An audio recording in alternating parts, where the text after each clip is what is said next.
Hey, I'm going to start this week. We're continuing our series, Unforced. And I'm going to start this week with a confession. Anybody who's worked with me at this church already knows this. I can see that this group right here already is going to be trouble. I'm not good with grief. You don't have to laugh.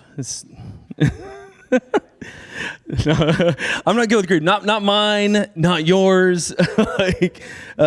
Give me almost any other hard conversation, and I'm fine. Doubt, deconstruction, hell, politics, question, the questions you were told not to ask anyone. Sit down, let's go. I'm in. But tell me somebody in your life is really sick or has died, and I can say I'm sorry, and I mean it. I truly do care. And then if you want to sit down and start talking about those feelings, I'm like a fish out of water. I'm looking for the door. Not because I don't love you, but because something in me doesn't know what to do in that room. I've thought about where that comes from for quite a while. I think there's a few things. Some of it is just wiring, it's personality in me. I don't like negative feelings. I'm no, we're happy. On the Enneagram, I'm a 7, which just means I won the Enneagram, but also that I don't know how to deal with negative emotions. Some of it's experience. You've heard me talk about Iraq and my time in service and a nervous system that's learned over these deployments and this time to shut a door fast. It doesn't love leaving one open that has to talk about those type of emotions. But a lot of it, as I've kind of dug into this more, probably most of it, is how I was raised. And I mean including, and maybe especially, in church. Because nobody ever taught me to grieve. I was taught to get past things, trust God, be strong for everybody else. Men don't cry. Everything happens for a reason. They're in a better place. God needed another angel. I would reach for those sentences the way that you reach for a light switch in a dark room. They're in a better place. All right. We're happy now, right? Fast, without thinking about it, flip the light on. Because the dark was uncomfortable and the switch was right there. I had the line. And here's why I'm telling you this on a Sunday. I don't think I'm the only one in this room here that was built like this.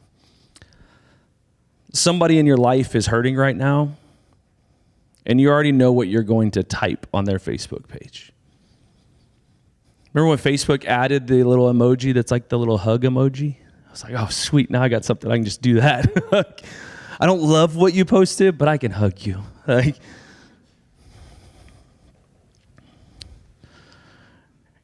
I'm praying for you, maybe a little heart emoji, maybe the hug emoji. Let me know if you need anything, which we all know means please don't. I've sent that text.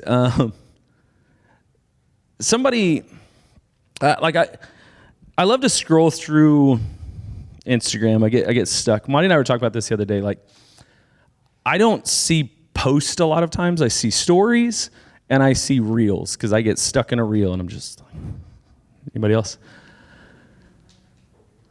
And there was a clip that I saw a while back. Do you guys save reels and stuff on your Instagram? Man, I have so many saved. And I have a folder that's say something about this that I never say anything about, or hey, remember this, or hey, look this up. And the other day I was I don't ever go back to these. Let me go look. And I went into the folder. It was hey, remember this. And I found this clip from a lady. Her name is Dr. Olka Joshi Hansen. Joshi, I think is. She's a futurist. She works on this idea of like how kids learn. She started out as a public school teacher. She's a first-generation American, first in her family to finish college. And she didn't just finish college. Like, she went and got a doctorate from Oxford in philosophy and neuroscience, and then went and got a law degree from Harvard. Because who doesn't do that? And she wrote a book called The Future of Smart. And when I was listening to like how she talked about, I've went through a ton of her reels, but how she talked about how kids learn and how our education system is not set up well for kids to learn, or that it is set up well for kids to learn a specific way. But I was watching her, this reel, a talk that she gave, and I've got a clip that I want to show you. I want to preface something. She's going to say something at the beginning of this where she says, the left, I know it's political. You're going to be okay. Because I think what she says, and she's quoting Trevor Noah, what she says, though, is like a really, I feel like really good, like profound statement, and I think it could broad swath against, around everyone, but also I do believe that this affects exactly what Trevor Noah is talking about. So we're going to play this clip. It's like a minute long, so watch this real quick. Yeah, so Trevor Noah said something recently that I've just been sitting with. I haven't been able to stop thinking about it. He said the left lost its imagination when it lost its connection to faith. And I don't think you have to be religious for that to land, because I think what he was pointing at is something that I've been watching happen across institutions and communities and movements. And it's that we've lost the practiced ability to believe that things can be genuinely, structurally, actually different. Like, not just a little better, but transformed, right? And the traditions that sustained people throughout the worst of history, I think they understood something that we've largely forgotten. And that's that hope isn't a feeling. It's a discipline. It's a muscle. And you build it the way you build any other capacity, through practice with community, through repeatedly engaging in this act of naming a possible future and moving towards it, even if the evidence isn't on your side yet. And the reality is the evidence can't be there because it doesn't yet exist. So Martin Luther King, for example, he didn't have proof that the beloved community was coming, right? What he did have is a trained imagination and people who were willing to act as if the beloved community were real. And that combination changed the world. So I don't think we need more information right now. I think we need to rebuild our capacity to believe in what we can't yet see, whether that's in ourselves, in each other. That's a skill. And like any skill, it can be learned.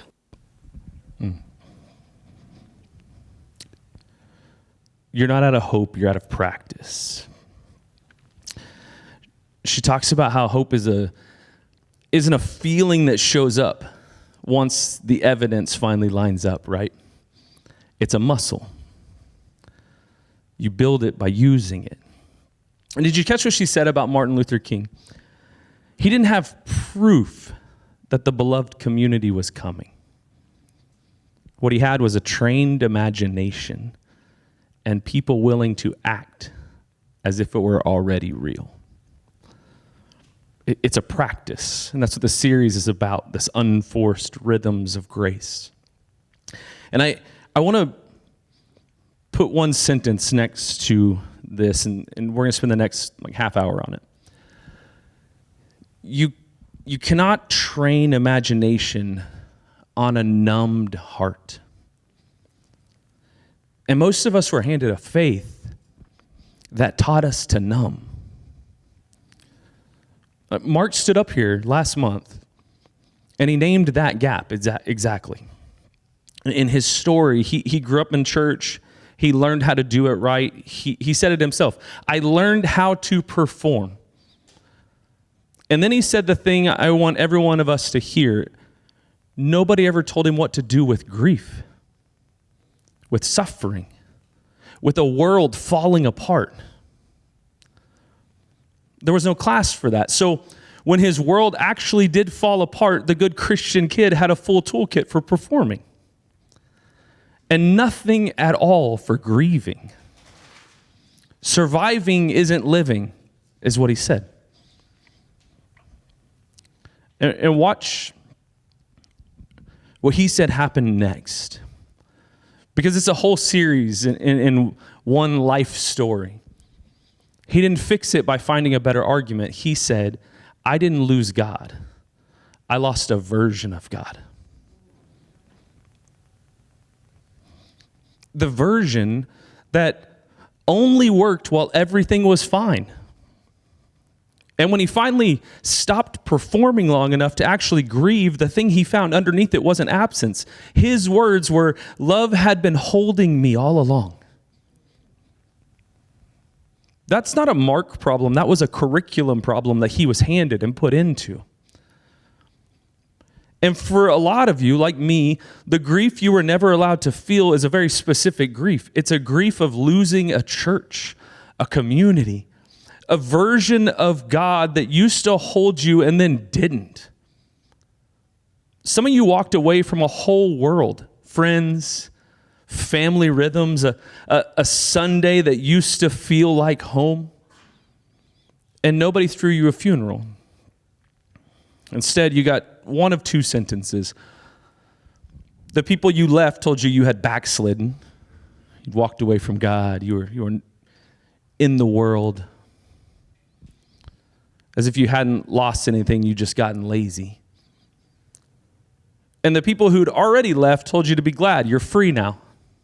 Congratulations. One side shamed the loss, the other side celebrated it, and neither one let you grieve it. So you did the thing that you were trained to do, what I was trained to do. You just got past it. There's a name for what most of us were taught instead. A psychologist named John Welwood coined it back in the 80s. It's called spiritual bypassing.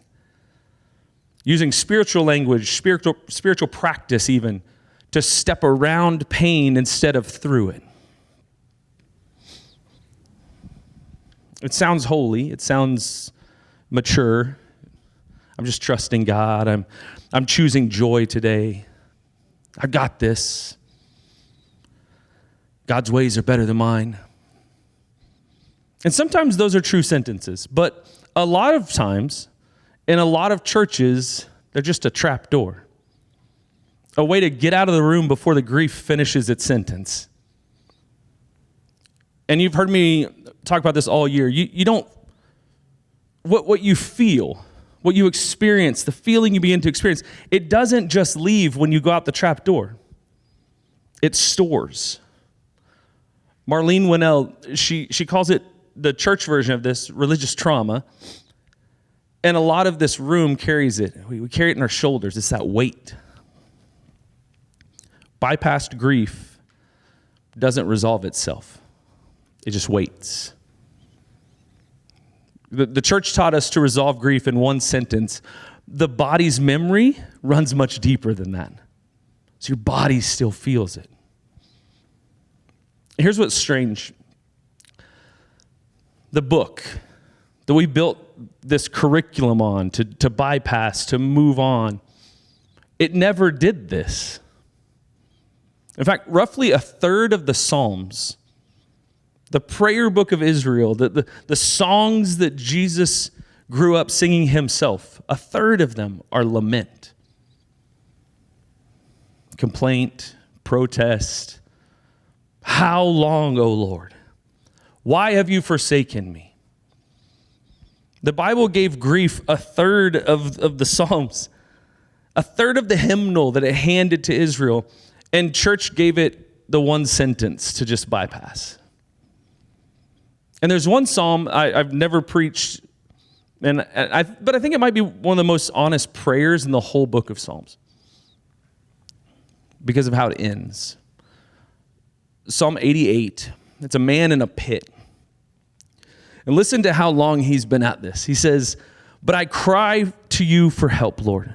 In the morning, my prayer comes before you. Why, Lord, do you reject me and hide your face from me?" Morning after morning, he says, he's not faithless here. He's praying. Every morning I come to you. He's doing the thing, and nothing is happening. No answer, no relief. The psalm says his friends have pulled back too. They've kind of just left him, because who wants to hang around that guy? And here's the thing about lament psalms. If you go through the book of Psalms, almost all of them turn. Like you see the psalmist right through, like, why did you do this? What's happening? And then they turn. Somewhere near the end, there's a but. But I will trust in you. But you, O Lord. I used to teach, and I still think this is important, but in Scripture, always look for the but. There's something after. But in Psalm 81, there's no but. The last verse of Psalm 88. The last verse of Psalm 88. "You have taken from me friend and neighbor. Darkness is my closest friend." End scene. And I know you're thinking, yeah, the Bible doesn't, like, when they wrote it, they don't cut the chapters. Just go on to 89. 89 is a whole different thing. This psalm ends. Darkness is my closest friend. It's like a country song. That's the end. There's no turn, no resolution. Lights out, end scene. And somebody, an editor, a community, the Spirit, however you want to look at it, looked at that prayer and said, that goes in the book. Psalm 88 ends in the dark, and it's in the book. Which means there's a place in Scripture for the day you don't have a but. There's a page for the sentence that doesn't get better. Look at Job, right? Job's friends knew this. For exactly 7 days, they understood this in the story of Job. They came, they saw him, they did the best pastoral care in the Old Testament. Job 2, verse 13 says this. "Then they sat on the ground with him for 7 days and 7 nights. No one said a word to him, because they saw how great his suffering was." 7 days of silence, just presence. It was perfect. And then they opened their mouths. And they spent the next 30-some chapters bypassing his grief and suffering, explaining, defending God, finding the reason. And at the end of the book, God tells them they did not speak rightly. The silence was right. The sentence is where their sin came in. And if you look at the story of Job, you'll get to notice who God does vindicate at the end of the book. Not the friends with the explanations.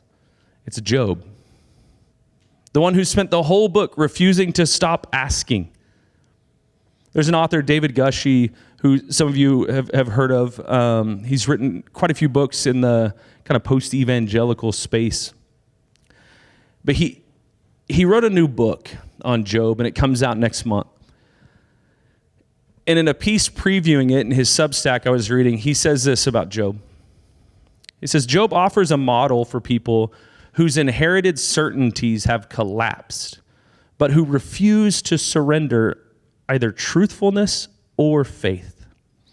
He calls it Job's courage to keep asking the questions, to refuse to bite his tongue in order to remain in good standing. He says it's not a lack of faith that Job has. According to the end of the book, that is the faith, the hard questions, the what is happening, why. The man who wouldn't bypass was the one God said spoke correctly. And here's what grief did to him. Read through this book. We may go through it, which is going to be a hard one for me, but I'm in it. But here's what his grief did to him, because, and this is the part that I didn't expect from this story. Gushee points out that somewhere in the middle of the book, Job stops talking about his own suffering, and he starts describing other people's. In Job 24, He talks about the homeless driven off the roads, the hungry harvesting food that they can't eat, the widow's animals taken as collateral. Gushy, his line in this, he says, Job went from the penthouse to the dunghill outside of town. And from the dunghill, it said that he was sitting on the dunghill. He was viewing life from below rather than from above. Things look different from the city dump than from the city gate. And Gushy says Job lifting his gaze from his own pain to everyone else's is a sign not just of his integrity, but perhaps also of his growth. Because this is what lament does when you let it finish. It doesn't curl you inward, it widens you. Right? Like, the grief you were never allowed to feel is also the grief that would have let you see people. Hold that. It's where we're going to go next week. Last summer, after devastating floods in Kerrville, I stood up here and I said, Jesus doesn't skip grief. Standing outside of Lazarus' tomb, knowing he was about to call the man out of his death, he wept anyway. He didn't bypass the ending he already knew. He stood in the grief of the people he loved, and he let it be what it was. And then what happened to Job on the dunghill? Like pain shrinking him until he could finally see past himself. It's not just a Bible story. This is where my worlds collide and where I love this intersection of faith and theology and psychology. Like this idea that him going through this pain shrinks him until he can finally see past himself is the exact thing that all research measures. When I talk about this emotion of awe, this is it. I've talked about Dacher Keltner a lot. He's the psych researcher that this whole year of awe has kind of leaned on for his research. And he's the person whose book, Awe, I read, and it like sent me back to school to learn and study psychology. In the book, Keltner talks about the fact that his brother, his best friend in life, got sick. And he dies of cancer. And in that, the middle of his grief, of losing his best friend, of watching his brother dwindle, his humanity dwindle from him, he says that he started noticing something else moving in him. Small moments of this thing he called awe. Not instead of the grief, but inside it. And then when his team said, we're going to go do research and find where people experience the emotion of awe, they went to 26 countries and they asked these questions of people and they said, where are the most common things that you experience where you experience this emotion of awe? And across cultures, 26 countries, it wasn't just this idea of seeing the beautiful stars in the sky. One of the 8 things, the wonders of life that Keltner says bring awe to us was death. Losing someone. Facing their own mortality. In his book, he lists those 8 wonders of life, the things that most reliably produce awe in a human being, and life and death is on the list. Right there next to the night sky and humans being kind to each other. And what that same study found awe does to a person, I believe that's what it did to Job. It shrinks the self. Not in a shaming way, but in a proportion way. Like you feel small in front of something enormous. And the moment you do, your gaze widens. People who just felt awe, in all of their studies, they found were more generous, more connected, more aware of the people around them. The technical term is small self. The plain version is that awe reminds you you're part of something much bigger than your own pain. That's Job's lifting his eyes from the dunghill to the people on the road. A year ago, I put it this way: grief breaks our hearts, but it also opens them to awe. Now, guardrail here, and I mean it like, I'm not saying your pain has a purpose. That's not what I'm trying to put across here. I'm not saying God sent it to teach you something. I don't believe that that's how God operates. That's bypassing again. That's like, it's okay, just stay in it because there's purpose here. What I'm saying is narrower than that. I think it's probably a truer idea.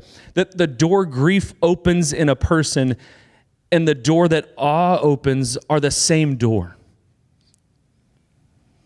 Both kind of crack you open as a human. Both make you small in front of something enormous.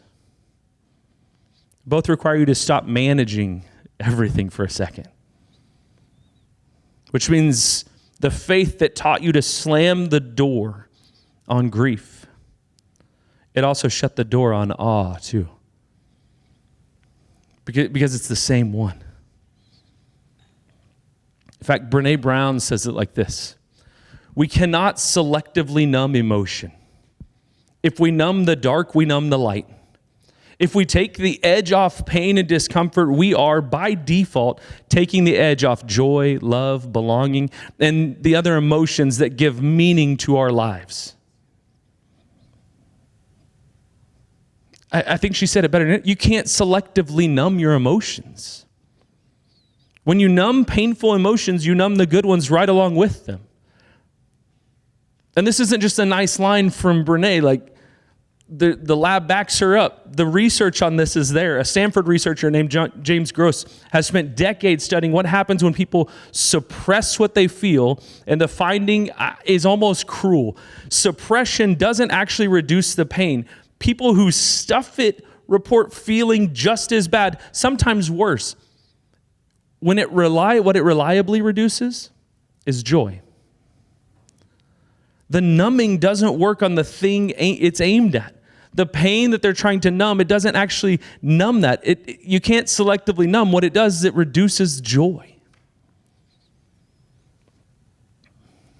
Past couple weeks, I've been listening to a book by Rob Bell called How to Be Here. I'm going to quote something from it, but I need to walk you through kind of how he gets there first, because the path he uses is the point, and the statement could come across as bypassing. He doesn't start with suffering in the story. He starts with a blinking cursor. If you think about opening a Word document, and the cursor's blinking on a blank page. The first thing a blank page says, he says to every human who has ever faced one is, who are you to do this? That's where he begins. The terror and the gift of being handed a page at all. And he takes the page and he says that this is what life is. You are handed a page. And then he asks, what gets you out of bed in the morning?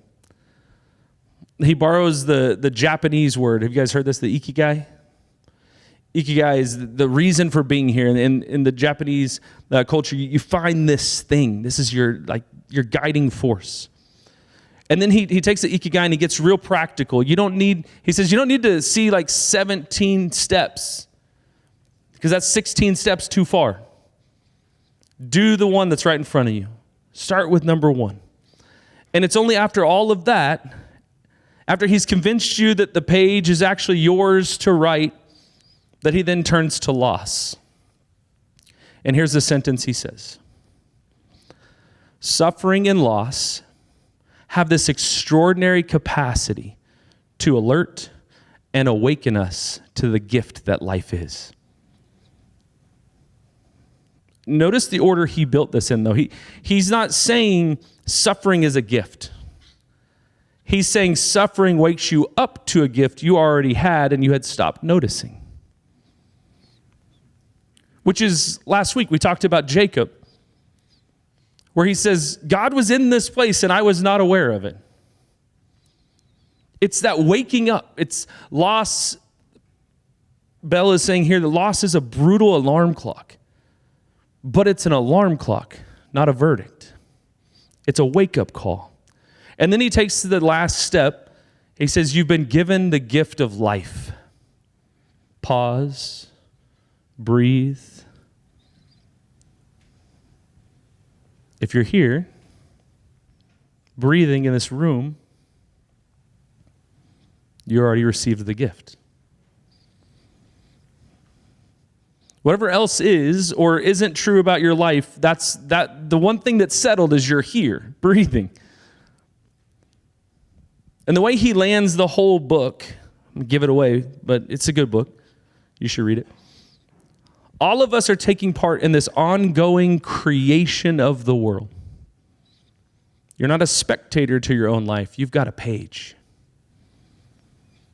This is the through line that he talks about. It's a blank page. It's your page. Do the one thing. Maybe loss wakes you up to the gift that you already have life and that you get a chance to write a page. And then the reminder that you're a partner in what's still being made and created in this world. And Bell knows this road from the inside. Like, if you don't know who Rob Bell is, he's a pastor. He wrote a book called Love Wins.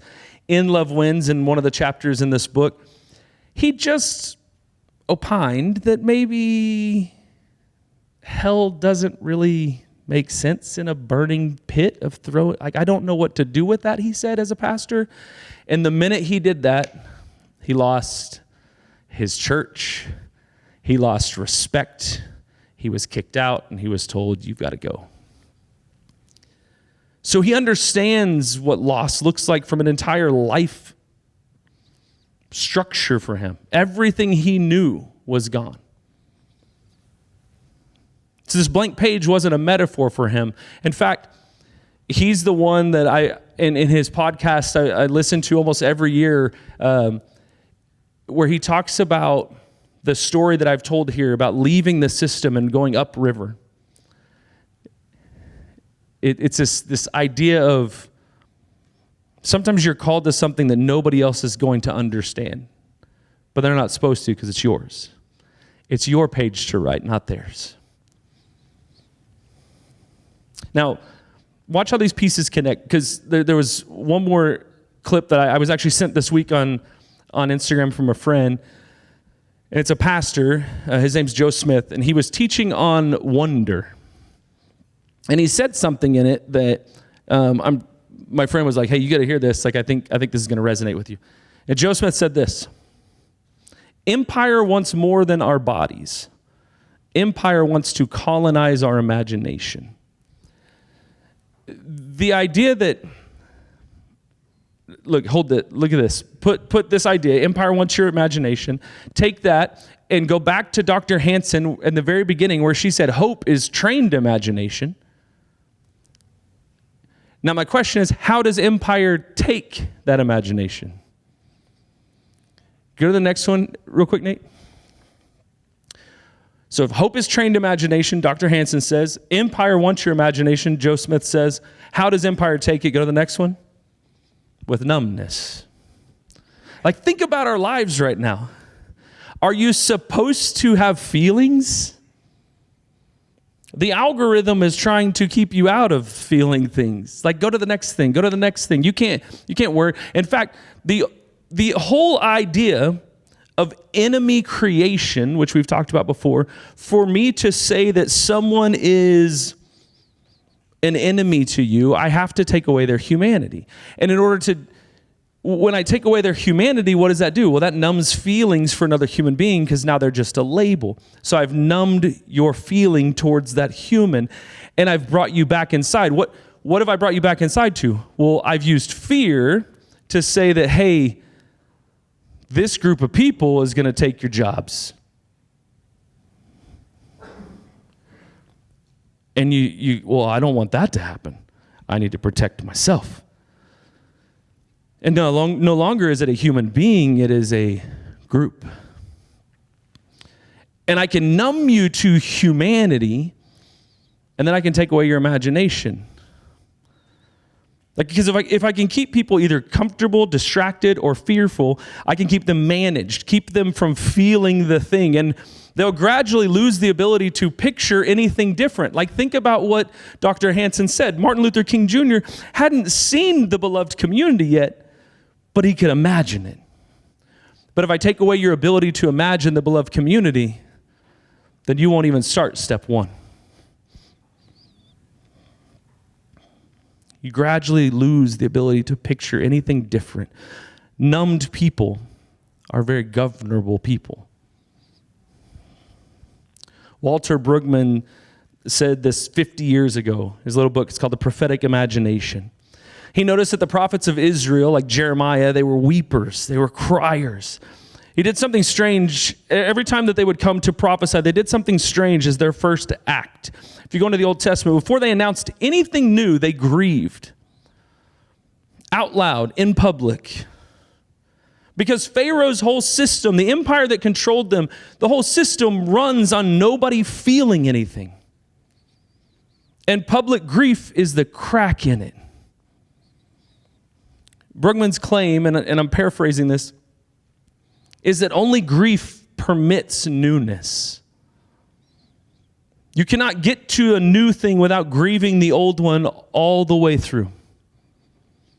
And here's the part people miss, I think, about Brueggemann. The grief isn't where the prophet stops.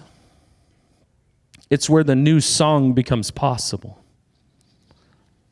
The same tradition that gave us Jeremiah weeping gave us Isaiah's comfort. Comfort my people. But the comfort only lands on people who were allowed to weep first, who knew they needed the comfort.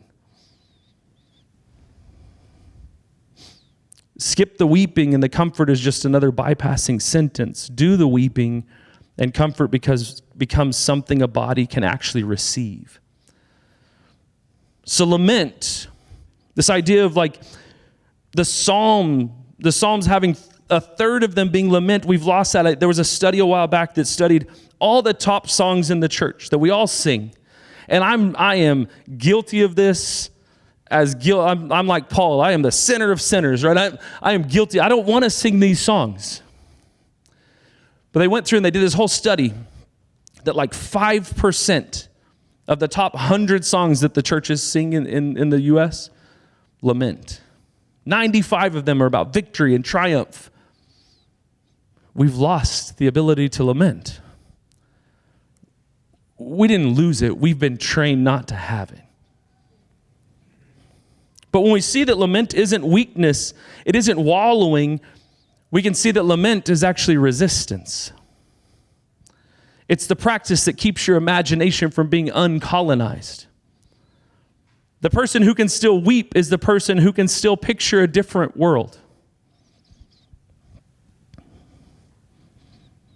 I say this all the time when I'm talking about the idea of awe, that fear narrows us and awe widens us. You know this line, I've said it. Here's the kind of addendum to that. Numbness narrows us too. And the only road back to wide runs through the lament. Which takes me to the first page of the Bible, and then we're done. In Genesis 1, before there is anything, there is darkness over the deep. And look at the first thing God does with the dark. He doesn't flee it. He doesn't explain it. He doesn't say, at least there's... It says this, now the earth was formless and empty. Darkness was over the surface of the deep, and the Spirit of God was hovering over the waters, and God said, let there be light. He speaks into the darkness. Speaking into the darkness is the first creative act in the universe. But that's what lament is. Speaking the true thing into the dark out loud so that nothing new can start to be made until you're in the darkness and you sit in it for a minute. It's not passive, it's the opposite. It's not the opposite of faith. It is literally how creation has always started. And if Rob Bell is right, that we're partners in this ongoing creation of the world, then your lament is you picking up the family trade and saying, I'm gonna create in this. But in order to create in this, I have to feel. The first thing God did with darkness was speak into it. So here's the practice that we're going to do this week.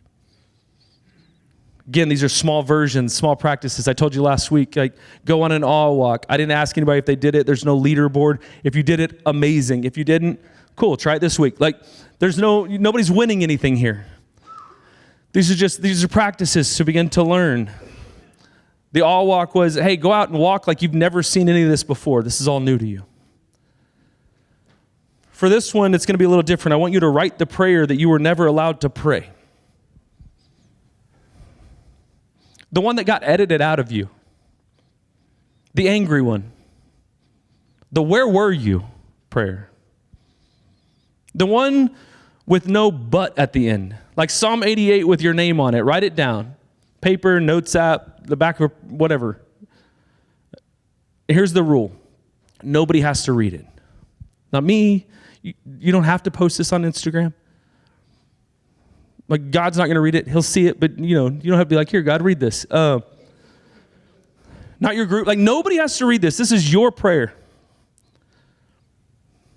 It's private by design because the whole point is a sentence you've never been allowed to say. And the only way to practice saying it is to say it. If nothing happens when you write it, you know the rule by now, like nothing happened, and that's perfectly fine. You told the truth in the dark. And that's how everything starts. You're not out of hope, you're just out of practice. And you've got a page, and there's a blinking cursor, and it's your page, and only you can write it. You were made to be a conduit and a representation of the love of God. Every single person in here is uniquely made to do that in your own unique way. I can't love people the way Maddie can. And she can't love people the way I can. But that's the beauty of our differences. But in order to be that conduit and a representation of the love of God, we're made to practice that love. But some weeks, love sounds like grief. And I want to invite you into that and give you permission to do that. Just as I've had to give myself permission to do it and still do it. This is one of the things that I will probably be learning for the rest of my life. But it invites us into creation. And I think for us to be able to love and create and help us create the world that we all want, we can't be numb any longer. So Arsenal, do that. Step into it. Write your prayer. And then go love well. It's who you're made to be. I love you guys. We'll see you next week. That's it. That's it. Love you guys.